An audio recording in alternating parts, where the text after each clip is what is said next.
مقام آخر ان اللہ و ملائکتہ یصلون علی النبی یا ایھا الذین آمنوا صلوا علیہ وسلموا تسلیما اللہم صل علی محمد وعلی آل محمد کما صلیت علی ابراہیم وعلی آل ابراہیم انک حمید مجید اللہم بارک علی محمد وعلی آل محمد کما بارکت علی ابراہیم وعلی آل ابراہیم انک حمید مجید الصلاۃ والسلام علیک یا سیدی یا رسول اللہ وعلی آلک واصحابک یا حبیبی یا حبیب اللہ۔ کیا آپ نے ان لوگوں کو دیکھا کہ جو ہزاروں میں تھے اور جو موت کے خوف سے اپنے گھروں سے نکل کھڑے ہوئے، تو پھر ہم نے ان سے کہا کہ مر جاؤ، تو پھر وہ مر گئے، پھر اللہ نے ان کو زندہ کر دیا۔ اللہ بے شک لوگوں پر بہت مہربان ہے، لیکن بہت کم لوگ ہیں جو شکر کرتے ہیں۔ آج کی یہ گفتگو بہت اہمیت کی حامل ہے، بہت ہی اہمیت کی حامل ہے۔ موجودہ جس مشکل سے، جس دور سے ہم گزر رہے ہیں، اسی سے متعلق بات کی ہے۔ سورۃ البقرہ کی آیت نمبر 243 یعنی 243 کی تلاوت اور ترجمہ پیش کیا ہے۔ دعا ہے کہ اللہ رب العزت ہمیں اس کو سمجھنے کی توفیق عطا فرمائے، اور جو یہ آیت ہم سے تقاضا کر رہی ہے اس پر بھی عمل کرنے کی توفیق عطا فرمائے، اور ہمیں جو ہے صحیح معاملات کا فہم عطا فرمائے۔ گزشتہ 4-5 ماہ سے پوری دنیا کرونا جیسی مہلک مرض کا شکار ہے، اور دنیا مختلف مسائل میں مبتلا ہے۔ مسلمانوں کا جو رویہ ہے بالعموم، اور پاکستانیوں کا جو رویہ ہے بالخصوص، وہ انتہائی افسوسناک، حیرت انگیز تو خیر میں نہیں کہوں گا، لیکن افسوسناک ضرور ہے، اور میں اگر شرمناک کہوں تو شاید یہ بھی کچھ زیادہ غلط نہیں ہوگا۔ ہمارے جو ہے بیشتر علماء کا جو معاملہ ہے، سب کا نہیں کہوں گا لیکن بیشتر علماء کا جو معاملہ ہے، بلکہ اگر ہم یوں کہیں تھوڑا سا ہلکا سا، ایسے لمبا اس پہ نہیں جاؤں گا، ہلکا سا ٹچ دے دوں کہ جب سے بر صغیر کی تعلیم کو تقسیم کیا گیا ہے، دینی اور دنیاوی تعلیم کو الگ الگ کیا گیا ہے، ہم عجیب و غریب طرح کے مسائل کا شکار ہو گئے ہیں، عجیب و غریب طرح کے مسائل میں مبتلا ہو گئے ہیں۔ ہم اب آدھے ٹیٹر اور آدھے بٹیر والی کہانی کہوں یا کیا کہوں، یعنی کچھ لوگ ایسے ہیں جن کو دین پر عبور ہے، دنیا سے بالکل فارغ ہیں، کچھ لوگ ایسے ہیں جو دنیا کا ماشاءاللہ انہیں بڑا عبور ہے لیکن دینی معاملات سے بالکل فارغ ہیں۔ نتیجہ یہ ہوتا ہے کہ عجیب و غریب طرح کے مسائل جنم لیتے ہیں۔ اسی صورتحال کا سامنا ہمیں اس موجودہ یہ جو وائرس آیا کرونا، اس کے سلسلے میں بھی ہمیں کرنا پڑا، اور شاید ابھی تک کر رہے ہیں، کیونکہ ابھی تک بھی ہم نے مسئلے کی سنگینی کو سمجھا نہیں ہے، مسئلے کی سنگینی کو جانا نہیں ہے ابھی تک بھی ہم نے۔ اب ہلکا سا جو ہے میں آپ کو بتاؤں، ٹچ دوں، لیکن بیشتر لوگ اس سے واقف ہوں گے کہ جب یہ آیا شروع میں کرونا، علماء کی کثیر تعداد کھڑی ہو گئی کہ جی اسلام جو ہے وہ تو وبا کا قائل ہی نہیں ہے، اسلام تو کسی وبائی بیماری کو مانتا ہی نہیں ہے۔ یہ انتہائی جاہلیت کی بات کی گئی، انتہائی جاہلیت کی بات کی گئی۔ آج سے 2-4 روز پہلے تک شاید میں یہ بات نہ کہتا، کیونکہ مجھے بھی بہت عبور یا کوئی وہ نہیں تھا، لیکن جب سے یہ معاملہ ہوا، خیر پھر ان لوگوں کو ہوا، انہوں نے کچھ لوگوں نے اس پہ رجوع بھی کیا، کچھ خاموش ہو گئے، لیکن میں مسلسل لگا ہوا تھا، مسلسل کوشش میں تھا کہ ہمیں قرآن و حدیث سے پراپر رہنمائی کیا ملتی ہے۔ پھر ایک حدیث کو غلط طریقے سے کوٹ کیا گیا کہ جی آپ صلی اللہ علیہ وسلم نے ارشاد فرمایا کہ جی وبا جو ہے وہ کوئی چیز نہیں ہے، اور وبا اگر ہے تو پھر جو پہلا اونٹ یا جس پہلے انسان یا جس پہلے جانور میں وہ چیز آئی وہ کہاں سے آئی، لہٰذا جی وہ تو اللہ سے آتی ہے، چنانچہ آپ صلی اللہ علیہ وسلم نے وبا کا انکار کر دیا۔ حالانکہ ایسا نہیں تھا، ایسا نہیں تھا۔ آپ کا جو فرمان تھا وہ کیا تھا، اور اصل میں آپ نے کیا کہا تھا اس کو کسی نے سمجھا ہی نہیں، اور حقیقت تو یہ کسی نے اس پوری حدیث کو پڑھا ہی نہیں۔ اصل میں آپ نے ارشاد یہ فرمایا کہ آپ کسی چیز کو یوں برا بھلا نہ کہیں یا کسی چیز پر وہ نہ کر لیں، کچھ چیزیں تقدیر میں ہوتی ہیں جو ہو کر رہتی ہیں، آپ اس کا انکار نہیں کر سکتے، اس بنیاد پر آپ نے ارشاد فرمایا کہ جو پہلا اونٹ لیکن اس کا مطلب یہ نہیں کہ اسلام نے وبا کا انکار کر دیا۔ آج ہم قرآن اور حدیث کی روشنی میں اسی پر بات کریں گے، اور اللہ کا لاکھ لاکھ شکر ہے کہ مجھے قرآن سے رہنمائی ملی، اور میں نے چاہا کہ ان تمام لوگوں کو بتایا جائے کہ جو وبا کے سرے سے منکر تھے، وبا کا انکار کر بیٹھے تھے، اور اسلام جو ہے وبا کو مانتا ہی نہیں ہے، ذرا ان کو عقل دلائی جائے، انہیں ہوش دلائی جائے کہ معاملہ ہے کیا۔ سورۃ البقرہ کی آیت نمبر 243 کی تلاوت کی ہے، ترجمہ بھی پیش کیا ہے۔ دوبارہ اس پر آتا ہوں، اور اس کا بیک گراؤنڈ، یہ معاملہ کیا ہے، کیا تھا، اور اس پر مختلف مفسرین نے کیا بات کی ہے۔ دو تفاسیر کا تذکرہ کروں گا۔ ایک تفسیر ابن کثیر ہے، جو کہ ہمارے بر صغیر میں عام پائی جاتی ہے، اردو زبان میں بھی موجود ہے، اور سب اس کو بڑی قدر کی نگاہ سے دیکھتے ہیں، جو قرآن حکیم کی مکمل تفسیر ہے۔ ایک تفسیر ابن جریر، جو کہ عربی تفسیر ہے، بہت قدیم تفسیر ہے، اس کا اردو نسخہ تو شاید ہمارے پاس نہیں ہے، میرا خیال ہے اردو میں شاید کسی نے ترجمہ نہیں کیا اس کا، یا کم از کم میری نظر سے تو نہیں گزرا، میں نے نہیں دیکھا ابھی تک۔ تو بہرحال دونوں نے جو اس پر بات کی ہے۔ اب قرآن حکیم کے الفاظ کو سب سے پہلے سمجھیے۔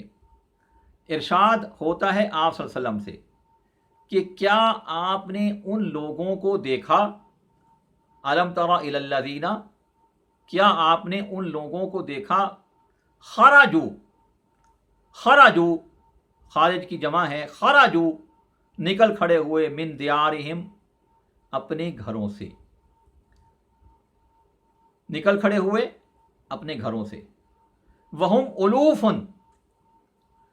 الوفن جو ہزاروں میں تھے، الف کی جمع ہے الوف، وہم الوفن جو ہزاروں میں تھے۔ کیوں نکل کھڑے ہوئے؟ حذر الموت، موت کے خوف سے۔ کیوں نکل کھڑے ہوئے؟ حذر الموت، موت کے خوف سے۔ فقال لهم اللہ موتوا، اللہ کو ان کا نکلنا ناگوار گزرا، اللہ کو ناپسند ہوا، اور اللہ نے فرمایا تم سب مر جاؤ۔ تم اگر موت کے خوف سے اپنے گھروں سے نکلے ہو، اور اگر تم یہ سمجھتے ہو کہ یہاں سے نکل کر تم موت سے بچ جاؤ گے، تو پھر تم سب مر جاؤ۔ اور وہ مر گئے۔ تو اللہ کا تو ایک کلمہ کن ہے نا، جب اللہ نے فرمایا کن ہو جا تو وہ ہو جائے گا، تو اللہ نے فرمایا سب مر جاؤ، تو وہ مر گئے۔ اس کے بعد کیا ہوا؟ ثم احیاہم، پھر ہم نے ان کو زندہ کر دیا۔ ابھی میں فی الحال الفاظ کی، پرانی الفاظ کی بات، ابھی میں تفسیر پہ نہیں گیا ہوں، فی الحال قرآنی الفاظ کی بات کر رہا ہوں، قرآن کی بات کر رہا ہوں۔ ثم احیاہم، پھر ہم نے ان کو زندہ کر دیا۔ ان اللہ، بے شک اللہ، لذو فضل، فضل کرتا ہے لوگوں پر، مہربانی کرتا ہے لوگوں پر، فضل علی الناس، لوگوں پر، ولکن اکثر الناس لا یشکرون، مگر اکثر لوگ شکر نہیں کرتے۔ یہ تو اس کی آیت کے الفاظ ہیں۔ اب یہ کیا ہے جو وہ دونوں تفاسیر کی روشنی میں جو میں نے پڑھا، جو انہوں نے خود لکھا، یہ نہیں کہ میں نے کوئی نتیجہ اخذ کر لیا، باقاعدہ پورا واقعہ ہے کہ بنی اسرائیل کے کچھ لوگوں کا واقعہ ہے، اس پر مختلف احادیث موجود ہیں کہ یہ جو ہیں ان کے علاقے میں طاعون کی فضا پھیل گئی، اور ان کو منع کر دیا گیا تھا کہ گھروں سے نہیں نکلنا۔ کمپیئر کیجئے، لوگ کہتے ہیں جی قرآن پرانا ہو گیا، کمپیئر کیجئے، اس وقت انہیں کہا جا رہا ہے گھروں سے نہیں نکلنا۔ آج ہم کہتے ہیں لوگوں کا روزگار بند ہو گیا، لوگ بھوک سے مر جائیں گے۔ ارے بھائی، کوئی بھوک سے نہیں مرتا، کھلانے کا ذمہ اللہ نے لیا ہے، اور پھر ہمارا ملک وہ ملک ہے جہاں مخیر حضرات کی بہتات ہے، اللہ کا لاکھ لاکھ شکر ہے، اور ہم دعوے سے کہتے ہیں کہ چیریٹی میں ہمارا ملک بہت آگے ہے، تو کوئی بھوک سے نہیں مرتا، لیکن ہم کیا کہتے ہیں؟ لوگ بھوک سے مر جائیں گے۔ خیر، ہمیں سیاست کی طرف نہیں جانا۔ اس وقت انہیں کیا کہا گیا؟ اپنے گھروں سے نہیں نکلنا۔ آج دیکھیے کیا ہے، دنیا نے کیا فیصلہ کیا؟ ہم نے نہیں کیا، یہ فیصلہ کسی مسلمان نے نہیں کیا، یورپ اور امریکہ نے فیصلہ کیا ہے گھروں سے نہیں نکلنا۔ چائنا نے سب سے پہلے فیصلہ کیا گھروں سے نہیں نکلنا، اور یہ فیصلہ کون سا فیصلہ ہے؟ قرآن بتا رہا ہے یہ، اور قرآن اپنے آنے سے بہت پہلے کی بات کر رہا ہے، بنی اسرائیل کے کسی زمانے کی بات کر رہا ہے، ہزاروں سال پیچھے کی بات کر رہا ہے۔ اس وقت انہیں کہا گیا اپنے گھروں سے نہیں نکلنا، لیکن کیا ہوا؟ وہ لوگ گھروں سے نکل کھڑے ہوئے۔ کیوں نکل کھڑے ہوئے؟ موت کے خوف سے۔ اور یہ ہزاروں میں تھے. اس میں مختلف صحابہ کرام نے، مختلف مفسرین نے ان کی جو تعداد لکھی ہے، کچھ نے کہا 3,000، کچھ نے کہا 4,000، کچھ نے کہا 8,000، کچھ نے کہا 30 اور کچھ نے کہا 40,000 کی تعداد میں یہ لوگ تھے. لیکن اللہ کو پھر ان کا یہ جو نکلنا تھا ناگوار گزرا، ناپسند ہوا، اور اللہ نے کہا کہ اگر تمہارا یہ خیال ہے کہ ہم یہاں سے نکل جائیں گے اور موت سے بچ جائیں گے تو پھر موت سے بچ کے دکھا دو. اصل میں یہ فلسفہ ہے، اصل میں یہ فلسفہ ہے کہ زندگی موت سب اللہ کے ہاتھ میں ہیں، لیکن ہمارے پاس کیا ہے؟ ہمارے ہاتھ میں کیا ہے؟ احتیاط ہے. زندگی موت اللہ کے ہاتھ میں ہے. اللہ چاہے ہم سب کو مار دے، چاہے سب کو زندہ کر دے، لیکن ہمیں جس احتیاط کا حکم دیا جاتا ہے اس پہ عمل کرو. اور ہزاروں سال پہلے کا فیصلہ ہے. کیا کہا گیا؟ گھروں سے نہیں نکلنا. اور یہ اب وہ پتہ نہیں موت کے خوف، بھوک کی وجہ سے موت کے خوف سے نکلے تھے یا اسی طاعون کی وجہ سے موت پر، کسی بھی موت کے خوف سے. یہ باقاعدہ الفاظ ہیں، وقال لهم اللہ فقال لهم اللہ موتوا، موت کے خوف سے نکل کھڑے ہوئے. تو اللہ نے کہا پھر مر جاؤ. وہم الوف حاضر الموت، موت کے خوف سے گھروں سے نکل کھڑے ہوئے. اللہ نے کہا پھر مر جاؤ. اور یہ مر گئے ایک آن کی آن میں، سب مر گئے. اور سینکڑوں سال مرے رہے، سینکڑوں سال اسی کیفیت میں رہے، یہاں تک کہ کوئی ان کی لاشیں اٹھانے والا نہیں تھا. ہڈیاں الگ ہو گئیں، گوشت الگ ہو گیا، سب کچھ اڑ گیا. پھر ایک پیغمبر جن کا نام لکھا ہے حضرت حزقیل علیہ الصلوۃ والسلام، یہ باقاعدہ تفاسیر کے الفاظ ہیں، حضرت حزقیل علیہ السلام، یہ ان کا گزر ہوا، انہوں نے دیکھا تو انہوں نے کہا یا اللہ ان کو زندہ کر دے. ان پہ نرمی ہوئی، رحم آیا، اور اللہ نے اپنی قدرت کا مشاہدہ کرانا تھا، اور اللہ نے یہ بتانا تھا. یہاں ایک نقطہ یہ بھی دیا گیا ہے کہ جس طرح یہ سب اکٹھے مر گئے، ان کی ہڈیاں، گوشت پوشت سب اکٹھا ہو گیا، ایک ساتھ جمع ہو گیا، لیکن پھر ہر روح جو ہے الگ الگ اپنے اپنے جسم میں، جس جسم میں جو پہلی روح تھی اسی میں دوبارہ وہ داخل ہو گئی اور اپنے پرانے جسم کے ساتھ یہ سب زندہ ہو گئے.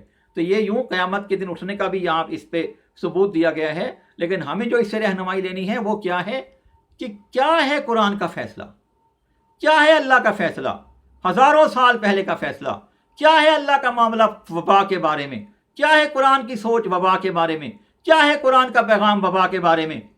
آج ہم کہاں کھڑے ہوئے ہیں؟ تو نتیجہ کیا ہوا؟ اللہ نے زندہ کر دیا، سب زندہ ہو گئے اور یہ ٹھیک ٹھاک ہو گئے. اور اس کے بعد اللہ نے فرمایا کہ اللہ سب پر فضل کرتا ہے، لوگوں پر فضل کرتا ہے، لیکن اکثر لوگ شکر نہیں کرتے. اب اسی کے حوالے سے، اسی کی روشنی میں کچھ مزید جو خیالات آج ہمارے لوگوں میں پائے جاتے ہیں اس پہ تھوڑی سی بات کر لیتے ہیں. وہ جو طبقہ، دینی طبقہ، میں کسی طبقے پر تنقید نہیں کر رہا ہوں، لیکن کچھ فیکٹ بتا رہا ہوں کہ جی مسلمانوں کے خلاف سازش ہے، مسجدیں بند ہو گئیں، عبادت بند ہو گئی. میں چیلنج سے کہتا ہوں، بظاہر مسجدیں بند ضرور ہو گئی ہیں، بظاہر اللہ کے گھروں میں عبادت نہیں ہو رہی، اس میں کوئی شک نہیں ہے، لیکن حقیقت یہ ہے کہ جب لوگوں نے گھروں میں بیٹھنا شروع کیا، جب لوگوں کو دن رات فرصت ملی، میں کہتا ہوں بیشتر لوگ اللہ کی طرف آ گئے، بیشتر لوگ اللہ کی طرف آ گئے. بہت سے لوگ ایسے ہیں جنہوں نے تہجدیں شروع کر دیں، راتوں کو جاگتے ہیں، نوافل پڑھتے ہیں، تہجد پڑھتے ہیں، رمضان میں روزہ بھی شامل ہو گیا. لوگوں میں عبادت بڑی ہے، کم نہیں ہوئی ہے. اگر کوئی یہ سمجھتا ہے، اگر کسی کی یہ سوچ ہے کہ مسجدیں بند کرنے سے عبادت کم ہو جائے گی، تو یہ ممکن ہی نہیں ہے. اور پھر آپ صلی اللہ علیہ وسلم کا وہ فرمان کہاں جائے گا کہ جب آپ نے فرمایا تھا کہ میرے لیے اور میری امت کے لیے ایک بہت بڑا انعام یہ ہے کہ خطہ زمین کا ہر حصہ مسجد قرار دے دیا گیا، ہر حصے پہ آپ نماز پڑھ سکتے ہو. یہ اس بنی اسرائیل کی تو یہ بات نہیں تھی، اس کے باوجود انہیں گھروں سے نکلنے سے منع کر دیا تھا. ان کو تو یہ فیسلٹی اویلیبل نہیں تھی، اس کے باوجود ان کو گھروں سے نکلنے سے منع کر دیا. ہمارے تو یہ سہولت موجود ہے، ہم تو گھر میں نماز پڑھ سکتے ہیں، اور لوگوں نے کیا ہے. لیکن میں ان لوگوں کو جو ممکن ہے ان کے کچھ مسائل ہوں وہ حل ہو سکتے ہیں، لیکن حقیقت یہ ہے، آپ یہ دیکھیے، بظاہر یقیناً مسجدیں بند ہوئی ہیں، لیکن آپ دیکھیے اس کے ساتھ ساتھ اور کیا کیا ہوا ہے. کیا یورپ اور امریکہ کے سینما ہاؤسز بند نہیں ہو گئے؟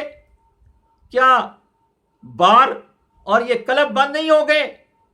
کیا شراب اور جوا ختم نہیں ہو گیا؟ کیا گھروں کے اندر وہ چیز ہو سکتی ہے آج کیوں آ رہا ہے کہ جی وہاں یورپ میں امریکہ میں جو ہے ڈائیورس کا ریٹ بڑھ گیا, وہاں جو ہے لوگوں میں ایگریشن پیدا ہو رہا ہے, وہاں لوگ جو ہیں وہ تشدد کی طرف آ رہے ہیں. وجہ کیا ہے؟ وہاں ساری چیزیں بند ہو گئی ہیں. سپورٹس بند ہو گئی, کرکٹ بند ہو گئی, فٹ بال بند ہو گئی, ٹینس بند ہو گئی, بے شمار جیپ ریلیز, کار ریلیز, کیا کچھ بند نہیں ہو گیا. پھر آپ دیکھیے اولمپک کا ایک بہت بڑا ایونٹ آ رہا تھا, رک گیا. ٹھیک ہے مسجدوں کی اہمیت ہے, میں کب منع کر رہا ہوں, نہیں ہے, یقیناً ہے, اور ہماری دعا ہے کہ اللہ رب العزت بہت جلد ان کو اوپن کرے, اللہ بہت جلد ایسے مسائل, ایسے حالات پیدا کرے کہ سب کچھ پہلے کی طرح بحال ہو جائے. لیکن بھائی یہ ایک پہلو ہے, آپ تو خالی مسجد کی طرف دیکھ رہے ہیں. ان کا کیا کچھ بند ہو گیا ہے؟ جو زنا اور جوئے کے بغیر, شراب اور فضولیات کے بغیر جن کا وقت نہیں گزرتا تھا, سپورٹس میں جن کی جان تھی, میوزک جن کی روح کی غذا تھی, ان کا سب کچھ بند ہو گیا. اور وہ کس تکلیف کی حالت میں موجود ہے اس وقت وہ. ٹھیک ہے, پھر ایک اور پہلو دیکھیے, دنیا کی اکانومی کا کیا حال ہے. دنیا کی اکانومی کہاں پہنچ گئی؟ اربوں خربوں ڈالر, بلکہ ٹریلین ڈالرز دنیا نقصان کر چکی ہے. پیٹرول کی کیا کیفیت ہے؟ یعنی اب تو یہاں تک صورتحال ہو گئی کہ وہ کہتے ہیں پیٹرول بھی لے جاؤ, پیسے بھی لے جاؤ, ہمارے پاس رکھنے کی جگہ ہی نہیں ہے. میں کچھ دن پہلے ہی سن رہا تھا -$37 پہ پیٹرول آ گیا ہے امریکہ کا. -$37 کا کیا مطلب ہے؟ ہم ان کو لے کر بیٹھے ہوئے ہیں. بہرحال ابھی بھی حقیقت یہ ہے کہ ہم نے بہت بربادی کر لی ہے, بہت نقصان کر لی ہے. میں دست عرض کروں گا گورنمنٹ آف پاکستان سے بھی اور اپنی جو ہماری عوام ہے ان سے بھی کہ خدا را اس مسئلے کو سمجھیے. یہ کوئی چھوٹا سا مسئلہ نہیں ہے, چھوٹا سا معاملہ نہیں ہے. دنیا اتنی بے وقوف نہیں ہے کہ وہ اتنا نقصان اپنی اکانومی کا, دیگر چیزوں کا اتنا نقصان وہ کر چکی ہے اور مزید کر رہی ہے. اور دنیا کی کتنی ایئر لائنز ہیں جو بند ہونے کے قریب ہیں, کتنی سیاحت ہے جو بند ہو گئی ہے, کیا کچھ ہو رہا ہے. وہ سب بے وقوف ہیں. کیا خالی انہوں نے ہماری مسجدیں بند کرنے کے لیے؟ ہماری مسجدوں میں ہے کیا؟ بظاہر ہم نماز پڑھتے ہیں, سوچ ہم کہاں رہے ہوتے ہیں, خیالات ہمارے کہاں ہوتے ہیں. فرقہ واریت نے ہمیں کہاں تک پہنچا دیا ہے. ان مسجدوں سے انہیں کیا خوف ہو سکتا ہے؟ اس وقت 59 اسلامی ممالک ہیں, ان کی حیثیت کیا ہے؟ ہمارے پاس UN میں ایک مستقل سیٹ نہیں ہے. ہماری کہیں سنی جاتی ہے؟ ہماری مسجدیں بند کر کے انہیں کیا مل جائے گا؟ ہماری حالت کیا ہے؟ اس وقت ذلیل ترین قوموں میں ہمارا شمار ہوتا ہے. ہو سکتا ہے کسی کے لیے میرے الفاظ سخت ہوں, لیکن حقیقت یہ ہے کہ اس وقت ہمارا حال یہی ہے. لیکن اللہ نے ہمیں سوچنے کا موقع دیا ہے, اللہ نے ہمیں غور کرنے کا موقع فراہم کیا ہے, اور ہمیں فکر ہے کہ مدرسہ بند ہو گیا, چندہ کہاں سے آئے گا, فلاں چیز بند ہو گئی, پیسے کہاں سے آئیں گے, ختموں کا سلسلہ بند ہو گیا. ارے بھائی, جس اللہ نے پیدا کیا ہے وہ پالے گا, وہ کھلائے گا, وہ پلائے گا. ٹھیک ہے, زندگی کی فکر کرو. اور یہ قرآن کا جو میسج ہے, میں تمام ان علماء سے کہوں گا, اس قرآن حکیم کی سورۃ البقرہ کی اس آیت نمبر 243 کو پڑھ کے دیکھیں اور اس کا بیک گراؤنڈ سمجھنے کی کوشش کریں, اور پھر فیصلہ کریں کہ آج ہمیں کیا کرنا ہے. اور حکومتی اداروں تک بھی ہماری آواز اگر پہنچ سکے, ان سے بھی یہی ریکویسٹ ہوگی, وہ بھی اس قرآن کے اس پیغام کو پڑھیں, اس کو سمجھیں, اور پھر فیصلہ کریں ہمیں کیا کرنا ہے. کبھی کوئی قوم بھوک سے نہیں مرتی ہے, کبھی اللہ کسی کو بھوک سے نہیں مارتا ہے. جس نے پیدا کیا ہے وہ رزق دے گا, اور کم از کم اس ملک پاکستان میں نہیں سمجھتا کسی کو کھانے کی فکر ہو سکتی ہے. اللہ کا لاکھ لاکھ شکر ہے. یہاں تو عام حالات میں لاکھوں لوگ دسترخوانوں پہ کھایا کرتے تھے, کیا ہم نے نہیں دیکھا بڑے بڑے شہروں میں؟ خان صاحب نے تو خود پناہ گاہیں بنوا دی تھی, خود وہاں مختلف اداروں کی مدد سے وہ لنگر تقسیم کر رہے تھے. آج وہ پتہ نہیں کیوں بھوک سے ڈر گئے, کیوں بھوک سے خوف زدہ ہو گئے. ان کا تو ویژن ہی یہی تھا کہ ہم غریب کو روٹی دیں گے، اور کسی نہ کسی شکل میں شروع کر دیا تھا معاملہ. یہ پناہ گاہیں بن گئی تھیں، وہاں سیلانی ویلفیئر اور دیگر مختلف ادارے کام کر رہے تھے. آج آپ بھوک سے ڈر گئے کہ لوگ بھوک سے مر جائیں گے. یہ کون سی سوچ ہے؟ بہرحال یہ وہ چند ضروری باتیں تھیں جن کا آپ تک پہنچانا بہت ضروری تھا. دعا کریں کہ اللہ رب العزت اس میسج کو دور تک جو ہے ہمیں پہنچانے کی توفیق عطا فرمائے، اگر ہم کہیں پہنچا سکے، اور اس کی روشنی میں ہم سب کو رہنمائی حاصل کرنے کی توفیق عطا فرمائے، اور ہمارے حال پر خصوصی فضل و کرم فرمائے. ورنہ جو خوفناک قسم کے اعداد و شمار ہمارے سامنے آ رہے ہیں جون اور جولائی کے حوالے سے، اللہ تعالیٰ معاف فرمائے اور ہم سب پر اپنا خصوصی فضل و کرم فرمائے. وآخر دعوانا ان الحمد للہ رب العالمین.